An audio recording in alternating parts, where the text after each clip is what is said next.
In front of me is INFINIX Zero X Pro, and today I would like to show you how you can clone apps.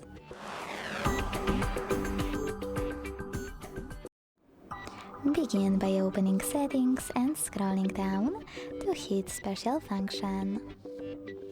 Now you need to hit Xclone over here and tap on gray switcher next to one of the available apps you wish to clone.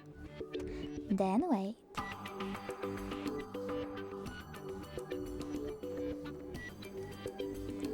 So when I go back and check my app,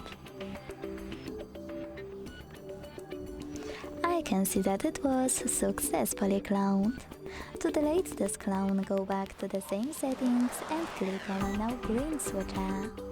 Then confirm your choice in the pop-up by hitting Close. Thanks so much for watching. If you enjoyed this video, leave a like, comment and subscribe. Bye!